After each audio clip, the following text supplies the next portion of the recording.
News और आपके साथ मैं हूं ममता सिंह। तो चलिए शुरुआत करते हैं आज की कुछ खास बड़ी खबरों से। पूरे देश भर में बिजनौर का नाम रोशन करने वाली श्रुति शर्मा बुधवार को अपने घर पहुंची। देश की IAS टॉपर श्रुति शर्मा को DM कार्यालय में जिलाधिकारी उमेश मिश्रा ने सम्मानित किया है। श्रुति शर्मा के साथ उनका पूरा परिवार भी मौके पर मौजूद रहा। श्रुति शर्मा IAS टॉप करने के बाद पहली बार अपने घर आई हैं। श्रुति शर्मा वर्धमान डिग्री कॉलेज में छात्रों को स्पीच भी देंगी। गांव में सभी लोग उनके स्वागत के लिए तैयारियों में जुटे हुए हैं। DM ने श्रुति शर्मा को श्री कृष्ण की मूर्ति देकर सम्मानित किया। इस मौके पर श्रुति शर्मा ने बताया उनका जन्म बिजनौर के छोटे से गांव वासना में हुआ था। उनका लालन पालन दिल्ली में हुआ है और पढ़ाई भी दिल्ली में ही पूरी की है। श्रुति शर्मा ने बताया है कि होली दिवाली को ही वह अपने घर पर त्यौहार मनाने आती थी। आज भी बचपन की यादें बिजनौर से जुड़ी हैं। IAS बनने के लिए मैंने सेल्फ स्टडी बहुत की है। जामिया से ही मैंने कोचिंग की थी IAS टॉप करने के लिए। सवाल पर श्रुति शर्मा ने बताया मुझे भरोसा नहीं था कि मैं टॉप करूंगी। बिजनौर के जो और युवा हैं उन्हें क्या मैसेज देना चाहेंगी? मैं सबसे यही कहना चाहूँगी कि जो आपका मन करे, जिस चीज़ में आपकी इच्छा हो, पैशन हो, उसको हमें फॉलो करना चाहिए। और मेरा इस चीज़ में इंटरेस्ट था तो मैंने इसमें किया। चाहे आपका खेल में हो, चाहे किसी और क्षेत्र में हो, जिसमें भी आपका मन करे आप उसी में मेहनत करेंगे तो शायद आपको सफलता प्राप्त हो। आपको जनता की सेवा करने का मौका दिया है भगवान ने, ईश्वर ने। हाँ जी। तो क्या बिजनौर के लिए भी आप कुछ सोचेंगे अगर आप कहीं ऊंचे पद पर जाती हैं तो? जी ज़रूर। मुझे जो जिम्मेदारियां दी जाएंगी, जिस क्षेत्र में दी जाएंगी, उनको भरपूर तरीके से मैं पूरा करने की कोशिश करूंगी। उत्तर प्रदेश मेरा पहला कार्डर है, पहला प्रेफर्ड कार्डर है। होपफुली उम्मीद है कि मुझे शायद इसी प्रदेश में सेवा करने का मौका मिले। बिजनौर प्रदेश में मुझे सेवा करने का मौका मिलता है तो और भी अच्छा। सरकार का, केंद्र सरकार का भी और प्रदेश सरकार का भी बेटी बचाओ बेटी पढ़ाओ आंदोलन और भी अनेक महिला सशक्तिकरण, सुकन्या समृद्धि योजना, बहुत सारी योजनाएं चल रही हैं और उसी में मुझे उम्मीद है कि मुझे भी कुछ अपने प्रयास करने का मौका मिले और न ही सिर्फ केंद्रीय स्तर पर सबसे छोटे ग्रामीण स्तर पर भी कुछ मौका। प्राथमिकताएं क्या रहेंगी? प्राथमिकताएं जो भी जिम्मेदारियां दी जाएंगी उनको भरपूर तरीके से पूरा करना सबसे सर्वप्रथम मेरी प्राथमिकता रहेगी। पर निजी तौर पर शिक्षा के क्षेत्र में, महिला सशक्तिकरण के क्षेत्र में कुछ ऐसे क्षेत्र हैं जहां मैं काम करना चाहूँगी। महिलाओं के ऊपर जो अत्याचार होते हैं उसको आप किस तरह से देखती हैं? क्या मैसेज देना चाहेंगे कि महिलाओं को अपने बचाव में कुछ करना चाहिए?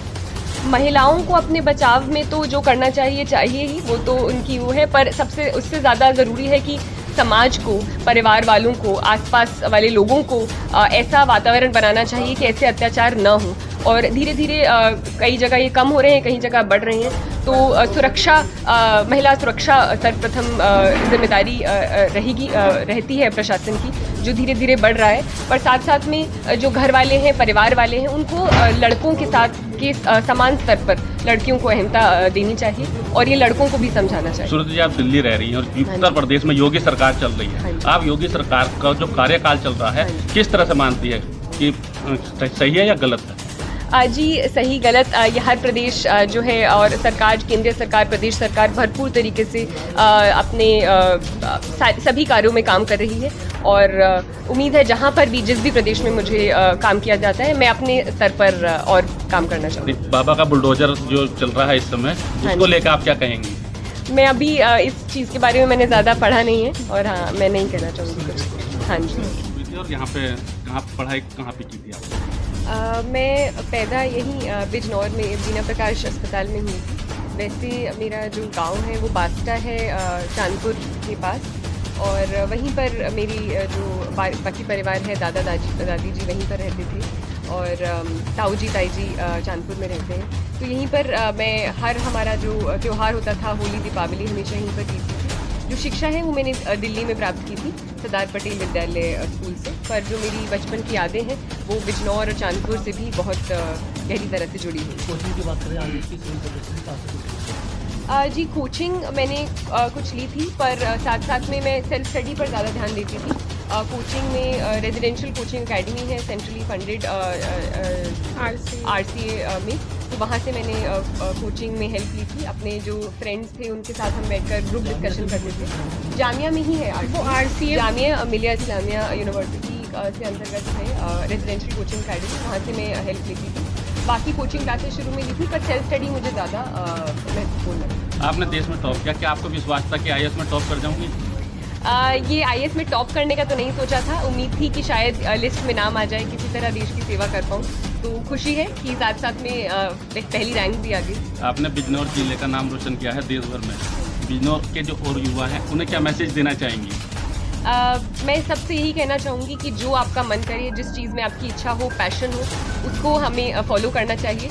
और मेरा इस चीज़ में इंटरेस्ट था तो मैंने इसमें किया, चाहे आपका खेल में हो, चाहे किसी और क्षेत्र में हो, जिसमें भी आपका मन करे आप उसी में मेहनत करेंगे तो शायद आपको सफलता प्राप्त हो। आपको जनता की सेवा करने का मौका दिया है भगवान ने, ईश्वर ने, हाँ जी। तो क्या बिजनौर के लिए भी आप कुछ सोचेंगे अगर आप कहीं ऊंचे पद पर जाती हैं तो? जी ज़रूर, मुझे जो जिम्मेदारियां दी जाएंगी, जिस क्षेत्र में दी जाएंगी, उनको भरपूर तरीके से मैं पूरा करने की कोशिश करूंगी। उत्तर प्रदेश मेरा पहला कार्डर है, पहला प्रेफर्ड कार्डर है। होपफुली उम्मीद है कि मुझे शायद इसी प्रदेश में सेवा करने का मौका मिले।